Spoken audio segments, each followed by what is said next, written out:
y es actualmente responsable del programa DESCA en la Comisión Nacional de los Derechos Humanos de la CNDH. Ha realizado publicaciones individuales y colaborativas, entre otras, Lo que nos queda en el corazón, Profesionales de la Educación Indígena, Transformación posible para la educación de la niñez indígena, Educación y perspectiva de género, Atención educativa a la diversidad social, lingüística y cultural, Equidad de género en México, entre otros. Ella también ha participado en reuniones y seminarios de alto nivel, evaluaciones y proyectos internacionales en coordinación con la Organización de Estados Americanos, OEA, el Banco Interamericano de Desarrollo, BID, el Programa de Naciones Unidas para el Desarrollo, PNUD, el Banco Mundial, el Consejo Británico y CREFAL, entre otros. Es experta en las delegaciones mexicanas para presentar los informes de México ante la ONU. Convención para eliminar todas las formas de discriminación contra las mujeres, CEDAW, derechos de personas con discapacidad, derechos de los trabajadores migrantes, Convención de los Derechos del Niño y el Protocolo Internacional de los Derechos Económicos, Sociales y Culturales, PIDESC. Es doctor en Administración Pública por la Universidad de Anáhuac y también se graduó de profesora, socióloga e historiadora y otros reconocimientos. Obtuvo también el Premio Nacional de la Administración Pública 2006. Escuchemos con atención la ponencia de la doctora Rosalinda Morales Garza, Agenda 2030, para los retos de los derechos de las mujeres. Adelante.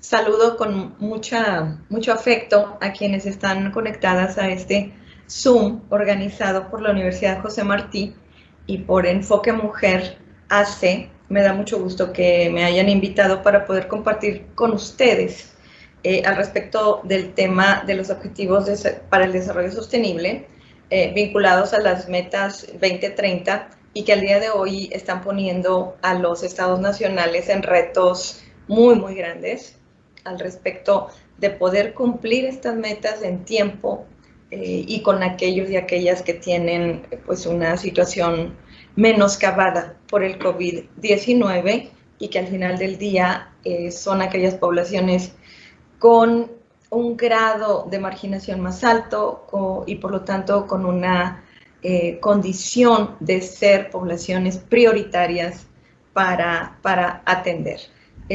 Trataré de ir desarrollando los objetivos, su vinculación con algunas de las actividades que hacemos desde la Comisión Nacional para los Derechos Humanos, especialmente en la Dirección General DESCA, pero también en las otras áreas de este organismo que encabeza la maestra Rosario Piedra, y lo vincularé también al tema que nos ocupa por la perspectiva que persigue Enfoque AC, al respecto de ir señalando en un enfoque diferencial, como ahora también está pues orientándose esa perspectiva para mirar a quienes tienen eso, necesidades y también condiciones diferenciadas para poder cumplir sus derechos humanos. Voy a compartir una pantalla y buscaré ir desarrollando los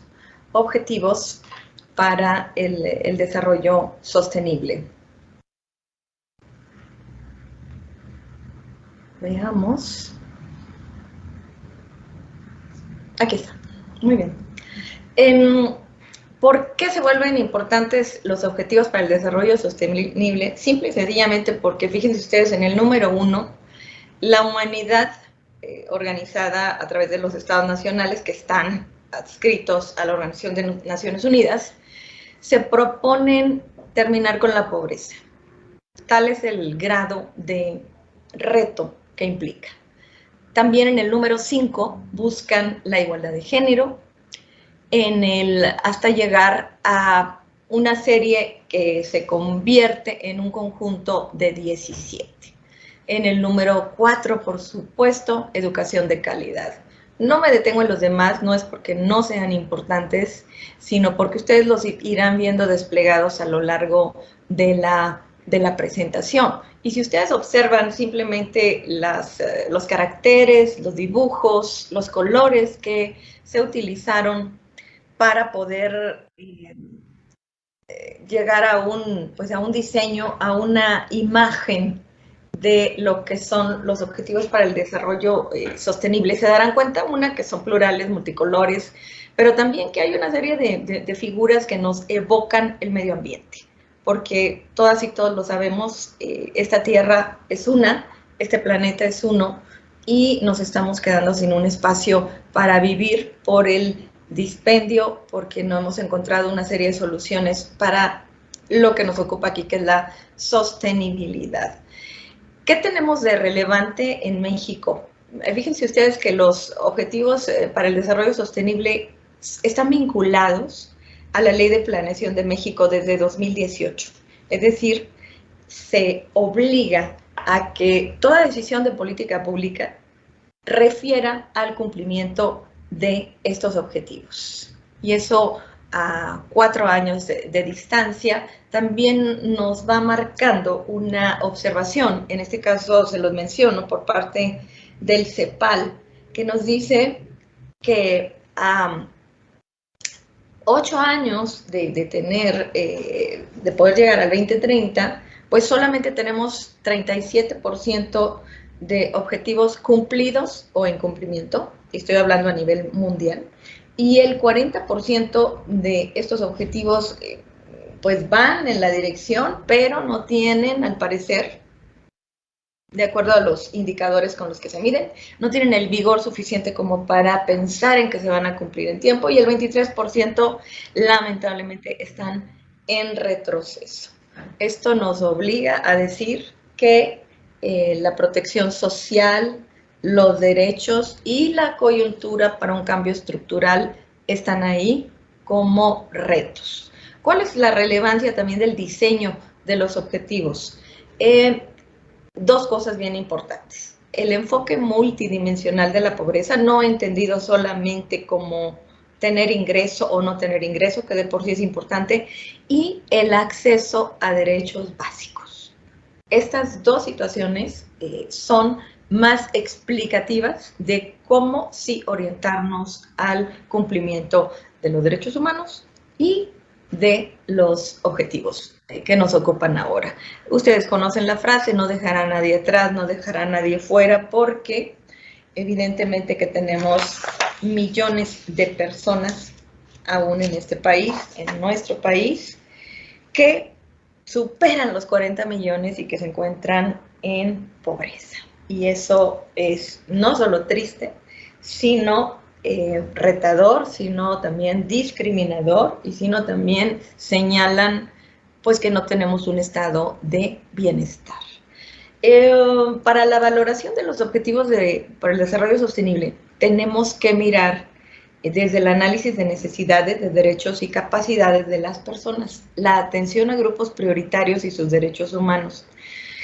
¿Desde qué aspectos lo tenemos que ver? Que tienen vulnerabilidades, especialmente las mujeres, especialmente los indígenas, especialmente las personas en movilidad humana. Traen vulnerabilidades culturales, socioculturales, vulnerabilidades ambientales, porque provienen de espacios donde han sido desplazados en forma forzosa, vulnerabilidades socioeconómicas por no haber desarrollado todo su potencial, sea a través de la educación o sea a través de un empleo digno.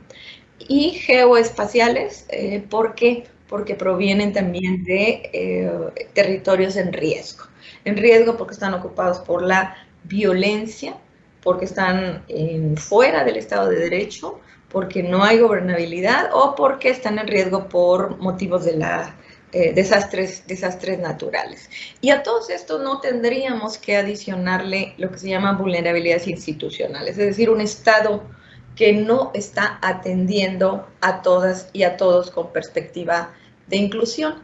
Y pasamos a la siguiente, en la que decimos que hay una observación también sobre el cumplimiento de México, en específico, al respecto de cuáles serían, en todo caso, aquellos objetivos que requieren un mayor ímpetu, un mayor esfuerzo, una mayor sistematización de políticas para alcanzar metas en todo el resto. Me refiero al 16. Nos falta mucho porque tenemos 687 observaciones internacionales, México las tiene, sobre paz, el logro de la paz, de la justicia y tener instituciones sólidas. Sin instituciones sólidas es difícil tanto la definición, el diseño, como la aplicación de políticas públicas.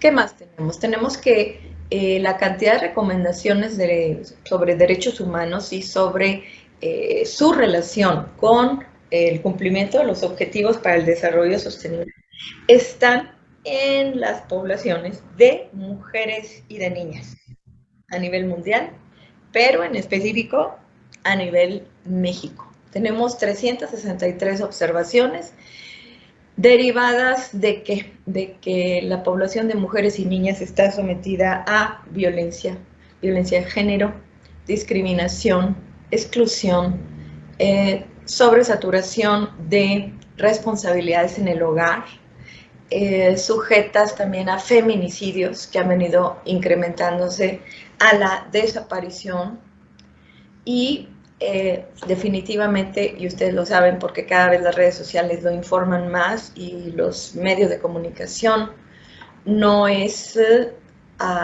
absolutamente ya escaso ver las noticias de niñas desaparecidas. ¿Y por qué? Por la situación de la trata de personas. No puedo dejar de decir que las brechas de desigualdad se han venido ampliando y el efecto COVID pues trajo lo que ya dijimos, una serie de retrocesos y una serie de dudas respecto al cumplimiento de los objetivos para el desarrollo sostenible, que además fueron especialmente diseñados, repito, bajo la perspectiva de los derechos humanos. Me quedé en la anterior en señalar por qué las mujeres están sujetas extraordinariamente a una serie de violencias de género asociadas a feminicidios y trata de personas. México es el tercer lugar a escala global y los 3 estados que encabezan pues esta serie de situaciones que llevan a la trata de personas, a la sustracción de, en específico, mujeres, pero también niñas, pero también niños, a la explotación sexual, a la trata de personas para la pornografía, la trata de personas para la incluso el abuso en el trabajo doméstico. En muchos casos las víctimas ni siquiera son reconocidas y por lo tanto no son rescatadas ni atendidas, generando ausencias de sanción en quienes cometen los delitos de trata, y para las víctimas pocas veces hay acceso a la justicia y a la reparación integral del daño. En ese sentido, la CNDH ha emitido recomendaciones, la 0040 y la 0043 del 2020, en la que se insta a diferentes instancias del gobierno a trabajar con mayor precisión y mayor centro en la atención a mujeres, en la perspectiva de género, de derechos humanos, para identificar cuáles son los factores de riesgo de la vulneración de estos derechos. Y no es que el mundo no se haya preocupado solo ahora. Vean ustedes, desde 1904 hubo un acuerdo internacional para la supresión del tráfico de trata de blancas. Hubo también la identificación ya de no solo mujeres, sino menores para 1921, las y los mayores de edad, identificados también en una convención internacional en 1933, estamos hablando 90 años atrás, y también la Convención sobre la Abolición de la Esclavitud, pues que en nuestro país data del siglo XIX, pero aquí vemos que a mitad del siglo XX todavía hubo que hacer esta convención para que todas las personas y todos los estados nacionales pudieran suscribirse a ellas. Después nos vamos a los años más cercanos en que hay una convención de Naciones Unidas contra la delincuencia organizada transnacional. Ya se identificaba que la trata de personas no solamente se remite a las localidades o a las regiones o a la nación, sino están asociadas diferentes personas delincuentes de diferentes países, y se hizo un protocolo de Naciones Unidas, cómo actuar, cómo tienen que actuar los estados nacionales para prevenir y suprimir la trata de personas. En la CNDH se ha identificado desde 2007 un programa contra la trata de personas, se diseñó, y los ámbitos de incidencia, y para la mayor parte de las situaciones retadoras en lo social, lo económico, lo cultural, lo ambiental, tienen estos ámbitos de incidencia.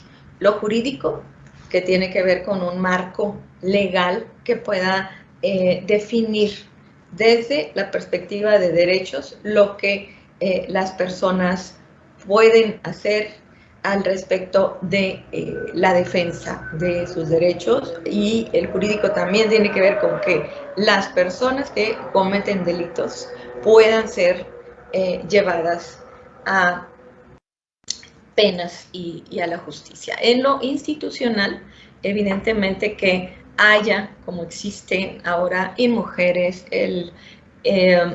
los institutos en las entidades, que haya una búsqueda de que las asociaciones civiles, las fundaciones también puedan ser apoyadas desde lo institucional para buscar prevenir y combatir, y sobre todo dar información a las personas sobre cómo prevenir la trata de personas. Y en lo social, trabajar desde los diferentes ámbitos, desde el familiar, en que las niñas y los niños puedan ser cuidados, no solamente por sus familias, sino en todos los entornos en que se encuentren, para evitar la trata de personas. En lo social, estar atentos respecto a los riesgos que implican las redes sociales, y una serie de situaciones que desde la escuela también tienen que ser incorporadas en el currículum para una mejor preparación a este respecto.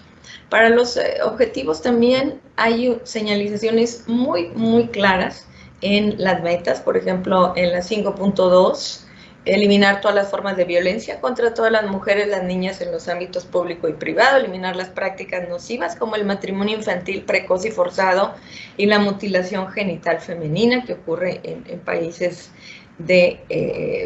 con fortuna no en México, no en Latinoamérica, pero sí en otros continentes, y adoptar medidas inmediatas y eficaces para erradicar el trabajo forzoso y poner fin a las formas contemporáneas de esclavitud, a las peores formas de trabajo infantil. Hablemos de los jornaleros agrícolas migrantes o aquellas niñas y niños que son obligados a mendigar, entre otras cosas que pueden ser mucho más graves respecto al trabajo infantil que tenemos que eliminar.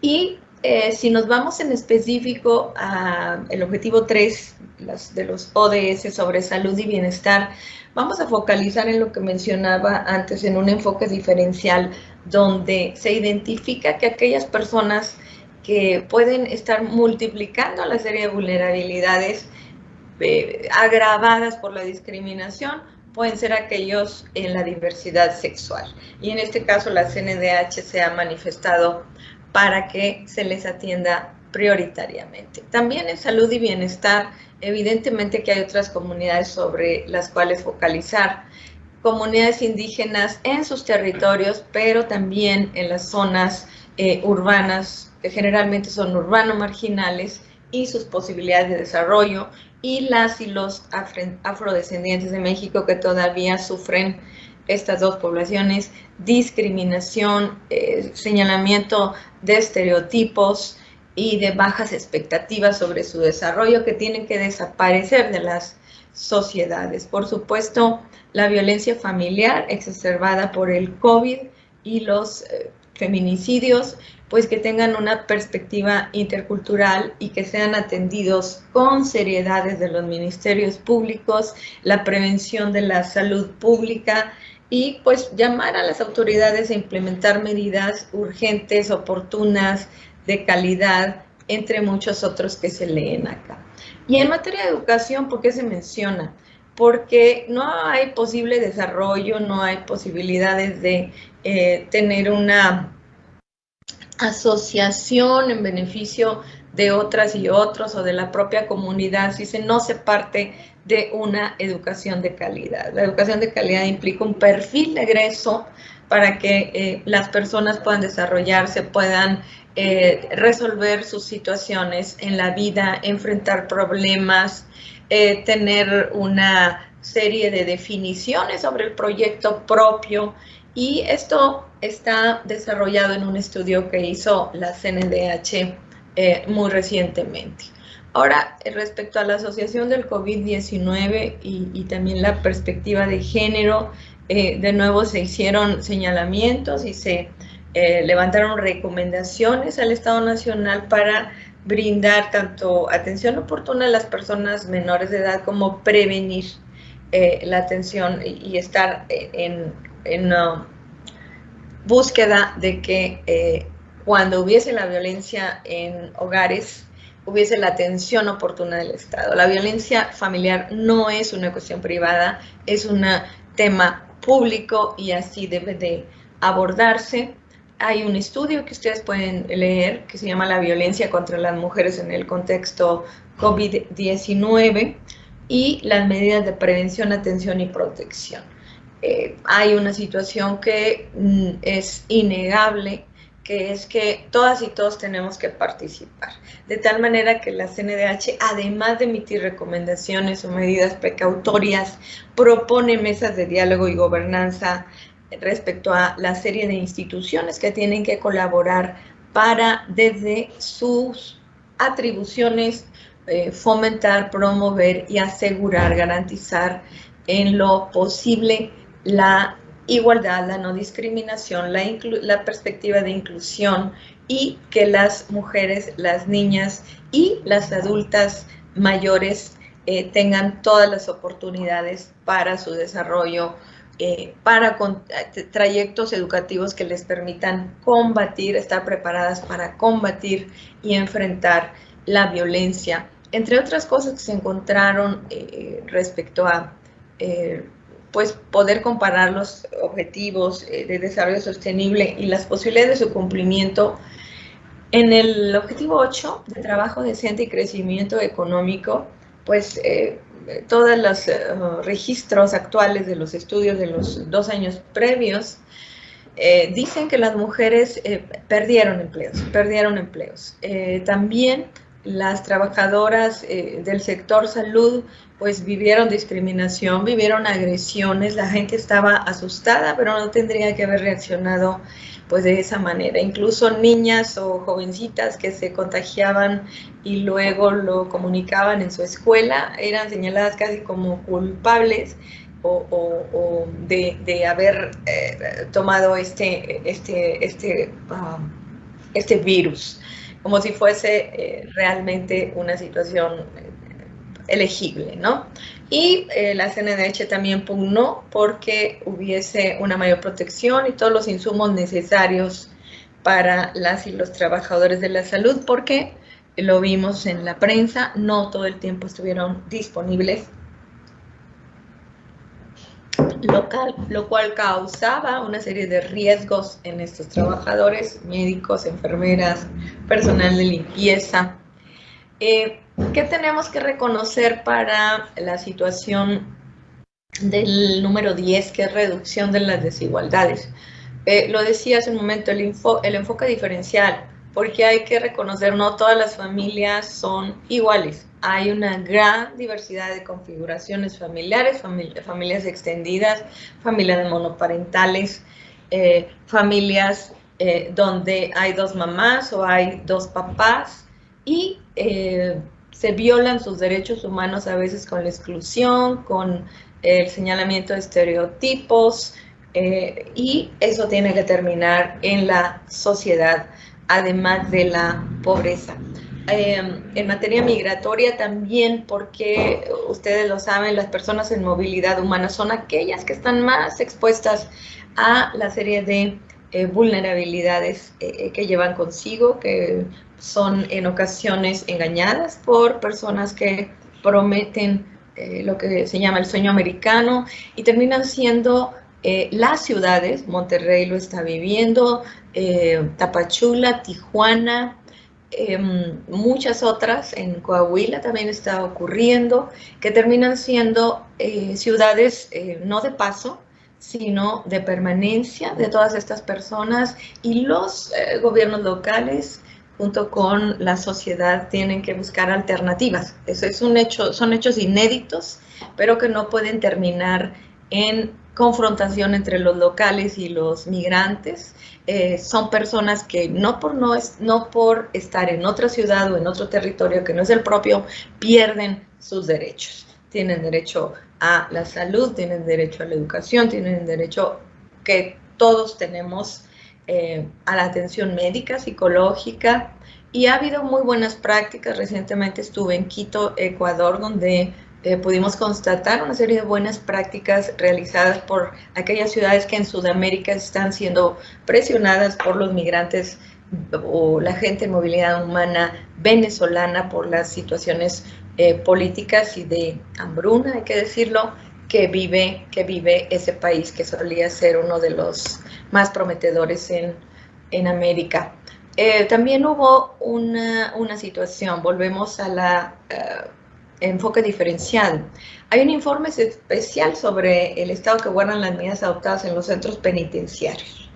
En esta emergencia sanitaria, pues por supuesto que aquellos que están en reclusión tenían también, no perdían sus derechos a la salud, y hubo que, tras hacer un trabajo de información, de sensibilización, de dotar, de buscar que se dotara de los productos necesarios, desde lo básico, agua y jabón, hasta tener los espacios en los que pudiesen estar las personas que algún momento se hubiesen contagiado y no poder, y no contagiar a los demás. Yo quisiera decir que pues estoy muy agradecida con esta posibilidad de participar en este evento. Me parece que hay una serie de retos que pues todos los estados nacionales están enfrentando, nuestro país también.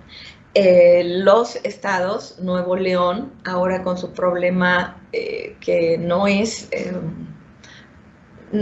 particular, es más general de lo que ustedes pueden imaginárselo. El agua, la escasez de agua, y eso que es un derecho humano, el derecho al agua.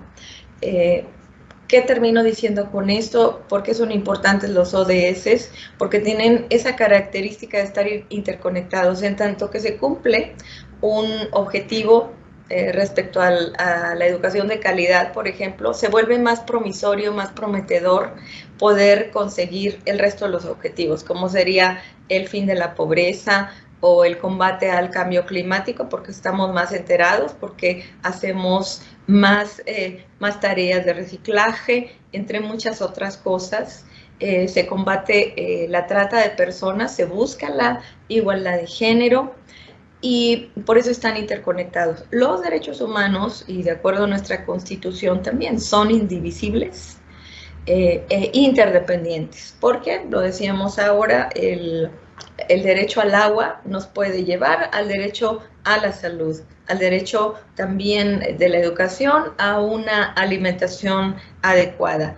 Y es por eso que se vuelven muy importantes esta perspectiva de derechos humanos en el seguimiento y en la búsqueda del cumplimiento a los objetivos para el desarrollo sostenible. Por supuesto, las alianzas. Yo felicito esta alianza de esta organización que nos ha invitado ahora a participar junto con la sociedad, junto con los estados, junto con aquellos y aquellas que tienen menores oportunidades de desarrollo, vimos el video inicial, pues puedan ser atendidos bajo esta perspectiva de hacer alianzas. Hay que reforzar, por supuesto, la serie de estrategias que hasta el momento se han venido desarrollando. Las políticas públicas tienen que ser dinamizadas, tienen que tener una forma de desplegarse de tal manera que se priorice a aquellos y aquellas que tienen mayores retos para el desarrollo, aquellos y aquellas que engrosaron las filas de la pobreza derivadas de las situaciones económicas, pero también de salud que trajo consigo el COVID. Hay una serie de recursos que se tienen para la exigibilidad de los derechos y en este caso, pues la CNDH está abierta, está en esa búsqueda de contribuir al cumplimiento de derechos y a la búsqueda de que realmente tengamos un estado de bienestar para todos y para todas. Muchísimas gracias.